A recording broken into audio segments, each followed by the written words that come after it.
Hey everybody, it's Dr. Kelly in your next Learn It moment. I get this question all the time. If you have this question, maybe I can help you answer it.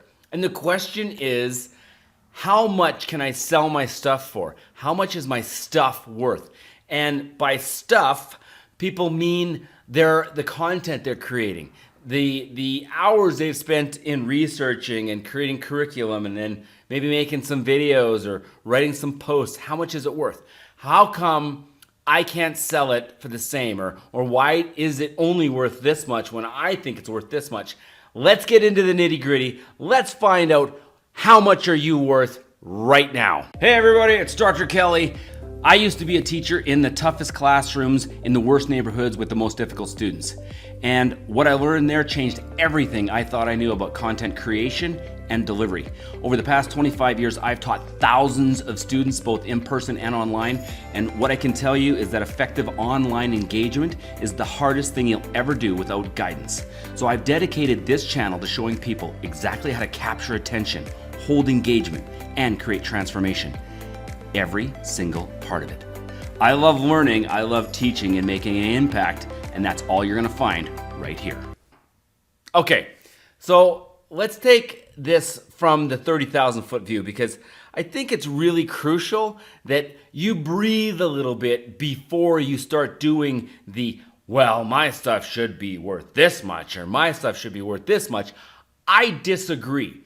I see this as a huge process that people need to go through, and I'm actually going to do in the next video. I'm going to go through what my perception of an expert actually is, and I call it my perception or my hypothesis because nobody can prove me right or wrong, and I can't prove anybody else right or wrong. It's just my observational perceptions on what I've seen in the industry on what the expert actually is. So how this relates to you though and what your stuff is worth.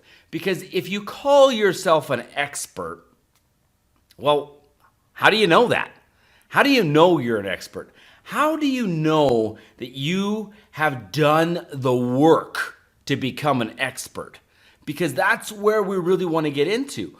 Where is an expert is somebody who has advanced through phases. An expert has put in the time, they have put in the hours, they have embraced their subject area with such vigor, such passion that they know, I think they know, that they're an expert. And if they don't know, they know they're pretty damn good at it. They don't question it. And here's the kicker. I have not yet seen an expert in any single one field, an expert, a guru, a master in any single field selling their shit to the lowest bidder at the flea market. And I think you could draw the line. If you are out hustling, schlepping your stuff, looking for the lowest bidder, the chances, and I mean, this is one of those reality checks where you just gotta give yourself a bit of a smack and go, okay, all right, maybe it's not today worth as much as I thought it was, right? But just because it isn't today doesn't mean it couldn't be tomorrow. But if you are that guy that's out there schlepping your stuff to the lowest bidder, you're probably not an expert. And here's the other point. There's two different ways to look at it. You can have incredible content, but be a shitty deliverer. Maybe you do have great content. Maybe you are an expert, but nobody cares because when you deliver it, people are like, oh my God, put me to sleep. If you're that guy over here with amazing content, but poor delivery skills, you're still, doesn't matter. You could have the best content in the world, but if it's, hidden away somewhere, nobody's going to pay you for that either because nobody knows it. Nobody can consume it.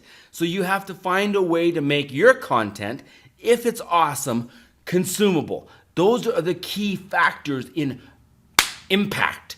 You have to be able to have incredible content and make that content consumable. Make it such that people want it. And if they want it, they want you to present it, to allow them to engage with the content and consume the content. Now, guess what? You're not going to be wondering how much your content's worth. You'll already know. So when people ask, what's my stuff worth? How much could I sell it for? I gotta say, it makes me kind of wonder. I always say like, you're probably kind of still in that lower phase where, maybe your stuff. And let me tell you why this whole thing started. Because I was reading an article about a university professor who was upset because he was selling his lesson plans to an online course provider for like $75, within plus or minus $5. And he was upset that he was put all this time, all this effort, all this education behind him to know his subject area and know it that well. And yet, no one was willing to pay him for it. And I was immediately, I got the hairs in the back of my neck stood up because I was like, dude, maybe you suck. Maybe you just think about that for a second. Because he comes in with all this ego. And the one thing that I've seen is the guys, the gurus that attract me, or that are the masters in their field. They don't have any ego. They don't have an ego because they realize the more you know, you don't know anything. And I've always, really, when you start really investing in any one subject area, you see the depth of the subject area and what it takes to be a master in that subject area. And then all of a sudden, you're super humble. And even when you become the master, the people that I have encountered that I'm compelled to follow are the people that become super crazy humble at that point because they realize they know like this much. It's like the tip of the iceberg. The more you know you don't know. And that's when you have a sheer sign that someone is, verging on that mastery level of something. So ask yourself, are you an expert? Do you have the right to demand that, whatever that number in your head is? Do you have the right to, are you making a ridiculous impact? Do you get amazing impact or engagement from the content that you put out where it's life-changing? People are like coming up and shaking your hand. I've had people, and this isn't toot my own horn thing, but I've had people come up and shake my hand and say, oh my God, I want to thank you for changing my life. And it's so incredibly powerful, but I know at that moment I've had impact on their lives. And it's that, from that place you say, wow, maybe I'm not a master, maybe I'm not an expert, but I'm really freaking good. And I'm only getting better because I'm putting the time in, I'm putting the effort in, and I'm seeing some changes. I'm able to take from a 30,000 foot view and analyze my own stuff and say, this could be better. It's no different than Tiger Woods with his own golf swing.